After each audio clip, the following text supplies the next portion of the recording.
Hi all, in the video nama cook with Comali Inspired Valakai skewers and also hot chocolate bomb எப்படி பண்றதுன்னு பார்க்க போறோம். So let's get started. Actually Sunday evening மஞ்சள் நீராட்டு எங்க ஏரியால கொஞ்ச நேரம் மாடியில் டைம் ஸ்பெண்ட் பண்ணிட்டு இருந்தோம் வேடிக்கை பார்க்கலான்னு. மியூசிக்குக்கும் மாடும் கரெக்டாக டான்ஸ் ஆடுற மாதிரி இருக்குது. தெரியுதா, மாரியம்மன் க்ராஸ் பண்ணிட்டாங்க நம்ம வீட்டை. வாழைக்காயை பொறிக்கலான்னு பார்க்குறேன், எட்டலை. இதுக்கு ஒரு 2 வாழைக்காய் தேவைப்படும். ஹஸ்பண்டே பொறிச்சு கொடுத்துட்டாங்க. ஸோ அதை நம்ம நல்லா வாஷ் பண்ணிடலாம். அந்த பால் பட்டுச்சுன்னா ட்ரெஸ்ஸை விட்டு அந்த கரை போகவே போகாது. கோழி மயில் எல்லாமே கடிச்சு போட்டு மிச்சம் கொஞ்சம் தான் ஏதோ அங்கங்கே பிரிஞ்சால் கொஞ்சம் வெண்டைக்காய் செடியெலாம் இருக்குது. எறும்பு எரிச்சுன்னு எறும்பு மருந்து போட்டுறாங்க. ஓகே, நம்ம வீட்டுக்கு போய் ரெசிபி செய்யலாம். எப்போவுமே உருளைக்கிழங்கு வேக வைக்கும் போது இந்த மாதிரி சென்டரில் நல்லா ஒரு லைட்டாக கோடு போட்டிங்கன்னா ஈஸியாக உளிக்க வரும். அதே மாதிரி வாழைக்காயும் எண்டு 2 வெட்டி போட்டுட்டு வேர்ட்டிக்கலாக இந்த மாதிரி நீல வாக்கில் லைட்டாக மட்டும் ஒரு கோடு போட்டிங்கன்னா ஈஸியாக தோல் உரிச்சிக்கலாம். 3 மீடியம் சைஸ் உருளைக்கிழங்கு, 2 வாழைக்காய் போட்டாச்சு. தேவைப்பட்டால் நீங்கள் கொஞ்சம் மஞ்சத்தூளும் சேர்த்துக்கலாம். இப்போ நான் தேவையான அளவு உப்பும் தண்ணியும் சேர்த்துருக்கேன். தண்ணி அதிகமாக தேவைப்படாது, 1/2 டம்ளர் ஊற்றினாலே போதும். இதை நம்ம விசில் போட்டு 3 விசில் விட்டுடலாம். அடுத்து நம்ம ஸ்கூவர்ஸ்க்கு நம்ம க்ரீன் சட்னி கொஞ்சம் செய்யணும். அதுக்கு நம்ம லிட்டில் செஃப் வந்திருக்காங்க. ஃபஸ்ட்டு ஒரு கைப்பிடி அளவு நம்ம கொத்தமல்லி தலையோட 2 டேபிள் ஸ்பூன் தயிர் சேர்த்துக்கலாம். 1 டீஸ்பூன் சீரகம் அதிகமாக சேர்த்திட்டிங்கன்னா லைட்டாக கசக்கும். அடுத்தது ஒரு கைப்பிடி அளவு புதினா,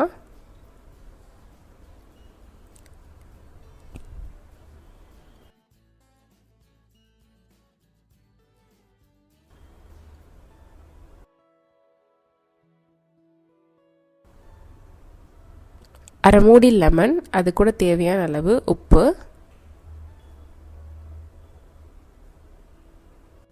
இது கூட ஒரு பச்சை மிளகா, ஒரு சின்ன துண்டு இஞ்சி, 2 பல்லு பூண்டு சேர்த்துக்கலாம். இது எல்லாத்துக்கும் கூடயும் கொஞ்சமாக தண்ணி சேர்த்து நல்லா அரைச்சிக்கலாம். இது க்ரீன் சட்னி செம்ம டேஸ்ட்டாக இருக்கும். நீங்கள் நிறைய ரெசிபீஸ்க்கு சைட் டிஷ்ஷாக யூஸ் பண்ணிக்கலாம். அடுத்தது நம்ம வாழைக்காய் கூட போடுறதுக்கு ஒரு பெரிய சைஸ் வெங்காயம், 2 வரமிளகா, 1 பச்சை மிளகா எடுத்துக்கலாம். இது கூட 5-6 பல்லு பூண்டும், 1 இன்ச் இஞ்சி துண்டு, அரை டீஸ்பூன் சீரகம், தேவையான அளவு உப்பு, கொஞ்சமாக கொத்தமல்லி தழை, அரை பழத்தோட எலுமிச்சை பழச்சாறு எல்லாத்தையும் மிக்சியில் போட்டு நம்ம ஏற்கனவே நம்ம மீன் குழம்பு ரெசிப்பியில் பார்த்த மாதிரி 1-2 பல்ஸ் பண்ணி எடுத்துக்கோங்க. குக்கரோட ப்ரெஷர் ரிலீஸ் ஆகிறதுக்குள்ளே நம்ம தேவையான மசாலாஸ் எல்லாமே எடுத்து வச்சிடலாம். 1 டீஸ்பூன் கொத்தமல்லி தூள், 1 டீஸ்பூன் மிளகுத்தூள், அரை டீஸ்பூன் கரம் மசாலா தூள் எடுத்து நல்லா மிக்ஸ் பண்ணிக்கோங்க. இப்போ ஓரளவு காறிடுச்சு. மஞ்சத்தூள் போட்டிருந்தீங்கன்னா உங்களுக்கு வாழைக்காய் கலர் மாறாது.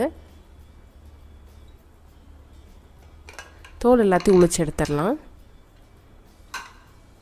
இந்த மாதிரி கோடு போட்டனால ஈஸியாக வாழைக்காய் தோல் உளிச்சாச்சு. அதே மாதிரி தான் கிழங்கும் பழைய கிழங்காக இருந்தேன்னா இந்த மாதிரி இடையில கோடு போடும்போது ஈஸியாக உளிக்க வந்துடும். இது எல்லாத்தையும் நம்ம நல்லா மசிச்சு வச்சுக்கலாம்.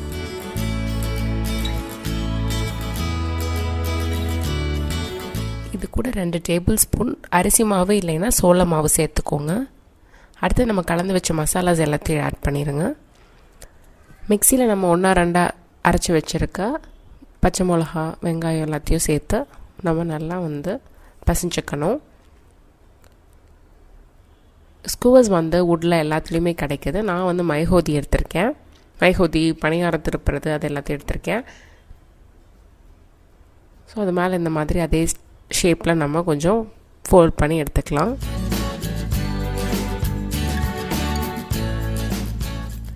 எல்லாத்தையும் நான் ஸ்கூவர்ஸ் மாதிரி பண்ணல, நான் செய்கிறது கட்லட் மாதிரி பண்ணுறேன். இது ஈஸியாக கட்லட் மாதிரி பண்ணிடலாம். ஒரு ட்ரே ஆக்சுவலி ரெக்டாங்குலர் நல்லா சதுரமாக இருக்கிறத எடுத்துட்டிங்கன்னா ஈஸியாக எடுக்கலாம். இந்த மாதிரி எடுத்துகிட்டு இது ஃபுல்லாக நம்ம அந்த மாவை ஸ்ப்ரெட் பண்ணிவிட்டு பீஸ் போட்டுக்கலாம். ஸோ இது அப்படியே நம்ம தோசைக்கல்ல வச்சு கட்லட் மாதிரி சுட்டு எடுத்துடலாம். ஒவ்வொரு வாட்டி எடுத்து தட்டணுங்கிற அவசியமே கிடையாது. ஸ்கூவர்ஸ் எல்லாத்தையுமே நான் பேனில் வச்சு கொஞ்சமாக எண்ணெய் ஊற்றி மூடி வச்சிட்றேன். அடுப்பு வந்து மீடியம்லேருந்து மெதுவாக தான் வைக்கணும், இல்லைன்னா வெளியில் கரிஞ்சிரும், உள்ளே வேகாது இல்லையா.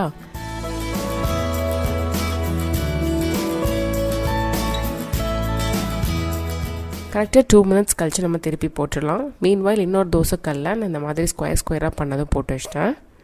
2 minutes கழித்து திருப்பி விட்டுடலாம். ஆக்சுவலி இந்த வாழைக்காய் ஸ்கியூவர்ஸ் செம கிறிஸ்பி அண்ட் டேஸ்டியாக இருந்துச்சு.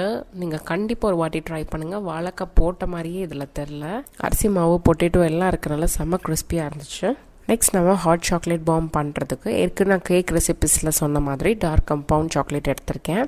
இதை நான் வந்து லைட்டாக மோட்டர் பெஸ்டலில் கொஞ்சம் தட்டி வச்சுருக்கேன். இதை நம்ம அந்த தண்ணியில் வச்சு மெல்ட் பண்ணணும். அடுப்பு மெதுவாக தான் இருக்கணும். வேகமாக இருந்ததுன்னா தண்ணி ரொம்ப சூடாயிருச்சுன்னா சாக்லேட் மெல்ட் ஆகாது.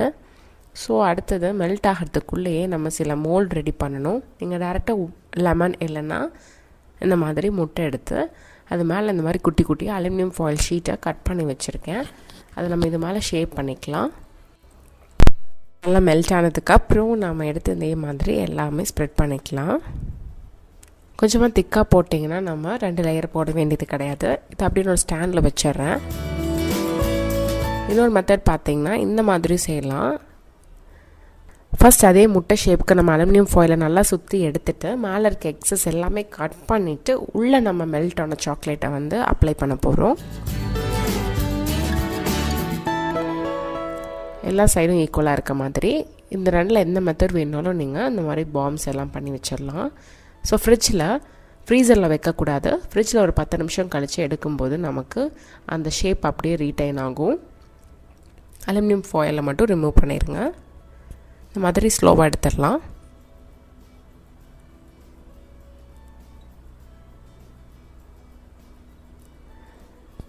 க்யூட்டான semi circle palms, chocolate palms ready ஆகிட்டே இருக்குது.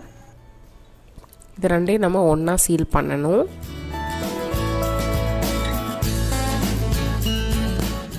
ஒன்றா சீல் பண்ணுறதுக்கு கொஞ்சம் ஹீட் வேணும். இல்லைனாலும் பரவாயில்ல, நம்ம அந்த சாக்லேட்ஸ் இருக்குல்ல மெல்ட் பண்ணி வச்சதை அந்த கேப்பில் எல்லாத்தையும் ஃபில் பண்ணலாம். ஸோ மீன்வாயில் பாம்குள்ளே என்னென்ன வைக்கிறதுன்னு நம்ம பார்க்கலாம். ஒரு சின்ன செமி சர்க்கிள் இதில் இன்ஸ்டன்ட் காஃபி பவுடர் ஒரு 1/4 டீஸ்பூன் போட்டுக்கோங்க. மார்ஷ்மெல்லோஸ் இருந்துச்சுன்னா அதை கொஞ்சம் கட் பண்ணி உள்ளே சேர்த்துக்கலாம். இது ஏன்னா பாம் வந்து வெடிக்கும் போது அழகாக மெல்ட் ஆகி மேலே வரும்.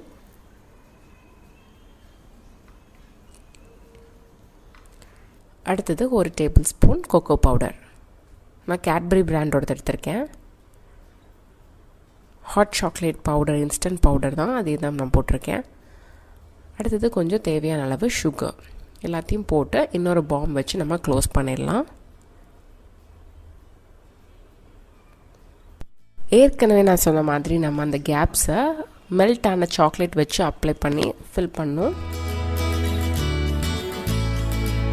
தேவைப்பட்டால் நீங்கள் இதை அப்படியே ஸ்டோர் பண்ணி எப்போ வேணாலும் யூஸ் பண்ணலாம். நான் இப்போவே ஒன்று செஞ்சு காட்டுறேன். 2 சாக்லேட் பாம்ஸை நீங்கள் கப்பில் போட்டுட்டு ஹாட் மில்க் யூஸ் பண்ணுங்கள். வாவ், அவ்வளோதான், சூப்பராக பிளாஸ்ட் ஆயிடுச்சு. இதை மிக்ஸ் பண்ணி நீங்கள் சர்வ் பண்ணலாம். ஸோ நான் பண்ணுறதுக்குள்ளேயே ஸ்மோக்டு ஸ்கூவர்ஸ் பண்ணலான்னு நினச்சேன். பட் ஸ்மோக் பண்ணுறதுக்குள்ளே எல்லோரும் காலி பண்ணிட்டாங்க. ஸோ இன்னொரு க்ளீனிங் டிப் நம்ம பார்க்கலாம். டூத் பேஸ்ட் எடுத்து இந்த மாதிரி 2-3 கட் பண்ணிவிட்டு உள்ளே பார்த்தீங்கன்னா காலியானதுக்கப்புறமும் நிறைய டூத் பேஸ்ட் உள்ளேயே இருக்கும். ஸோ அதை ரேண்டமாக நீங்கள் கட் பண்ணிவிட்டு ஒரு நார்மல் வாட்டரில் போட்டு வச்சுருங்க. இது நல்லா ஊறணும். சப்போஸ் இது நல்லா ஒட்டி இருந்ததுனால நீங்கள் எடுத்து இந்த மாதிரி ரின்ஸ் பண்ணி விட்டிங்கன்னா உள்ளே இருக்க டூத் பேஸ்ட் எல்லாமே அந்த வாட்டரில் கலெக்ட் ஆயிரும். நான் ஏற்கனவே டீப் க்ளீனிங் டிப்ஸில் சொல்லியிருப்பேன். டூத் பேஸ்ட் நிறைய விஷயத்துக்கு நம்ம யூஸ் பண்ணலாம். ஃபார் எக்ஸாம்பிள், உங்களுக்கு தீக்காயம் பட்டிருந்ததுன்னா கூட நீங்கள் அந்த மேலே டூத் பேஸ்ட் அப்ளை பண்ணும்போது சீக்கிரம் நல்லாவே கேட்கும், கொப்பளிக்காது. டூத் பேஸ்ட் யூஸ் பண்ணி நம்ம ஸ்விட்ச் போர்ட்ஸ், அப்புறம் பைப்ஸ், பாத்ரூம் ஃபிட்டிங்ஸ் எல்லாமே க்ளீன் பண்ணலாம். சரி, அப்புறம் 10 minutes நல்லா ஊற வச்சுட்டேன். வீக்கெண்ட் இப்படி தான் இருக்குது இந்த பைப். ஸோ எப்படி ஈஸியாக க்ளீன் பண்ணுறதுனா இந்த டூத்பேஸ்ட் வாட்டர் எடுத்து நான் எல்லா பக்கம் அப்ளை பண்ணுறேன். பிகாஸ் நீங்கள் ஸ்க்ரப்பெல்லாம் வச்சு தேய்ச்சிங்கன்னா அந்த ஷைனிங் போயிடும். யூஸ்வலாக வினிகர் இல்லை லெமனோட தோல் இருக்குல்லையா, அதை வச்சு நீங்கள் ஸ்க்ரப் பண்ணாலும் பைப் நல்லா க்ளீன் ஆகும்.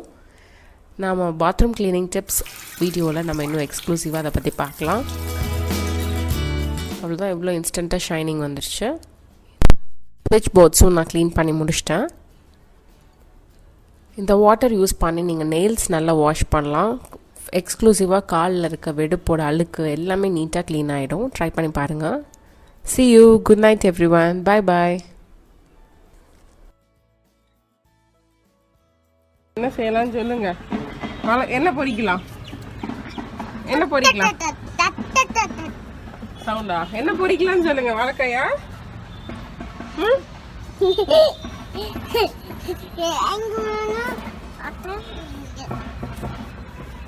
இன்னும் நல்லா கிடையாது, மட்டும் தான் புளிஞ்சுதாங்க. புளி இல்லையா?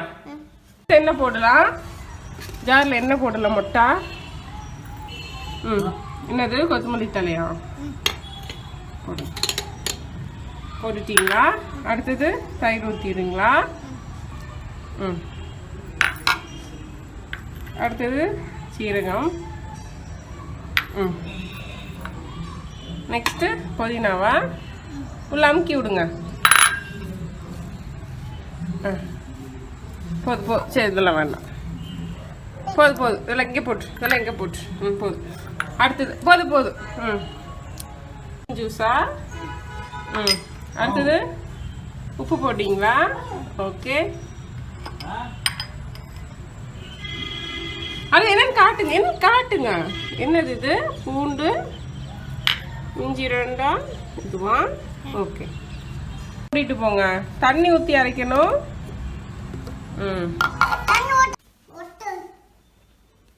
என்ன பண்ணணும்?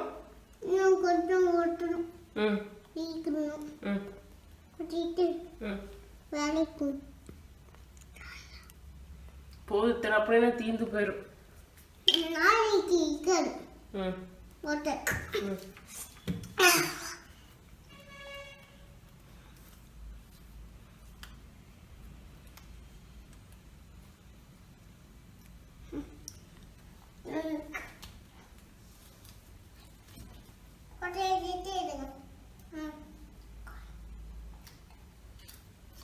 போட்டோ எடுத்துக்கிட்டே இருக்கட்டுமா? நானா தூங்க வேணாமா?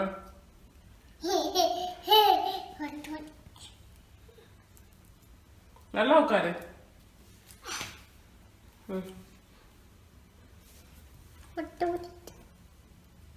ஊட்டி வச்சா